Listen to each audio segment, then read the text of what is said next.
মৃগীরোগ বলতে আমরা কি বুঝি এবং সব মৃগীরোগে কি সিজার এবং মৃগীরোগের মধ্যে বেসিক ডিফারেন্স কি? আচ্ছা, ধন্যবাদ। এটা একটা কমন প্রশ্ন আসলে, যে সিজার কি আর মৃগীরোগ কি।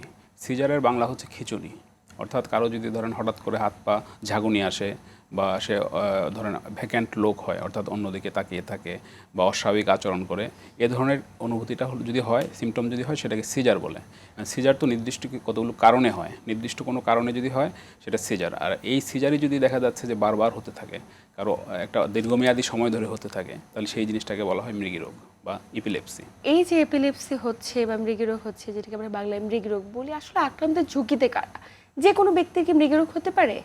অবশ্যই যে কোনো ব্যক্তি মৃগীরোগ হতে পারে, তবে সেটার জন্য কতগুলো রিস্ক ফ্যাক্টর থাকে। যেমন ধরেন যেমন জন্মের সময় মায়ের গর্ভকালীন অবস্থায় যদি তার দেখা যাচ্ছে মস্তিষ্কে কোনো সংক্রমণ হয়, ইনফেকশন হয়, বা জন্মের সময় যদি বার্থ অ্যাসফাইক্সিয়া অর্থাৎ মস্তিষ্কে অক্সিজেনের প্রবাহটা কমে যায়, অথবা মস্তিষ্কে যদি কোনো জন্মের সময় আঘাত পায়, অথবা জন্মের পরবর্তীতেও যদি মস্তিষ্কে আঘাত পায় বা মস্তিষ্কে কিছু রোগ আছে বা জেনেটিক সমস্যা থাকে, এগুলোর কারণে মৃগীরোগ হতে পারে। তার মানে জন্মগত নানা ত্রুটি নিয়ে যদি জন্মগ্রহণ করে, সেক্ষেত্রে তাহলে সচেতন হবে কারা? গর্ভবতী মা?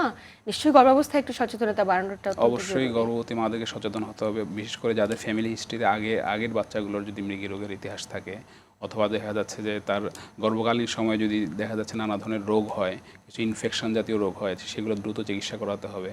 এবং বাচ্চাকেও কিন্তু ফলো আপের মধ্যে রাখতে হবে, অর্থাৎ আলট্রাসোনোগ্রামের মাধ্যমে ফলো আপের মাধ্যমে রাখতে হবে যে তার মস্তিষ্কের বিকাশটা বৃদ্ধিটা ঠিকমতো হচ্ছে কিনা। সেক্ষেত্রে এই যে বাচ্চাগুলো মৃগীরোগ নিয়ে জন্মাচ্ছে, আমরা নিশ্চয়ই কোনো ডেটা বের করতে পারিনি যে সারা দেশে কি পরিমাণ শিশু মৃগীরোগে আক্রান্ত। যে এটা কাজ চলছে, কিন্তু একদম একজ্যাক্ট ডাটা আমাদের দেশে এখন নেই।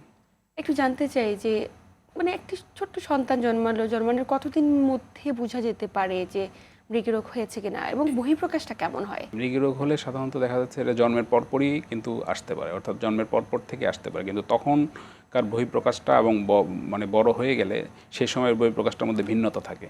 তখন যদি দেখা যায় যে বাচ্চার অ্যাবনর্মাল, অস্বাভাবিকভাবে অন্যদিকে তাকিয়ে আছে, সে হঠাৎ করে দেখা যাচ্ছে সব কিছু থেকে একটা ডিটাচড হয়ে গেছে, অর্থাৎ মনে হচ্ছে যে সে সব কিছু থেকে একটা ডিটাচড হয়ে গেছে, মায়ের রেসপন্স করছে না, মায়ের মানে ব্রেস্ট ফিড করতে গেলে বা করতে গেলে রেসপন্স করছে না, অস্বাভাবিক কোনো মুভমেন্ট হচ্ছে, তাহলে আমরা ভাববো যে সেটা মৃগীরোগ হতে পারে। অথবা হঠাৎ করে দেখা যায় শরীরের মাংসপেশি সব শিথিল হয়ে গেছে, এগুলো মৃগীরোগের লক্ষণ হতে পারে আর কি। এগুলো সন্দেহ করতে হবে যে মৃগীরোগ হয়েছে।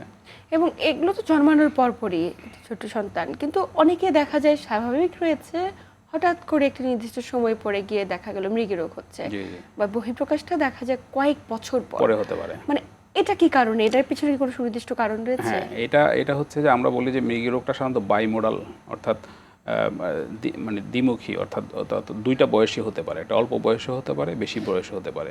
এটা সাধারণত জেনেটিক গঠনের উপরে, তার ধরেন কিছু ডিজিজ আছে, যেমন ধরেন সেরিব্রাল পালসি বা ডাউন সিনড্রোম বা ধরেন আপনার অটিজম, এগুলোর মধ্যে দেখা যাচ্ছে যে তার এক একজনের এক একটা বয়সে হতে পারে। জেনেটিক বিভিন্ন কারণ থাকে, অর্থাৎ এক এক সময় এক একটা বয়সে বা এক একটা কারণে হতে পারে। নিউরো ডেভেলপমেন্টাল ডিসঅর্ডারগুলো দেখা যাচ্ছে যে একটা নির্দিষ্ট বয়সের পরে যায়, তখন যখন বিকাশের একটা পর্যায়ে, যখন স্নায়ুগুলোর বিকাশের একটা পর্যায়ে গিয়ে তখন তার এই মৃগীরোগের প্রকোপটা, প্রকাশটা আসে আর কি।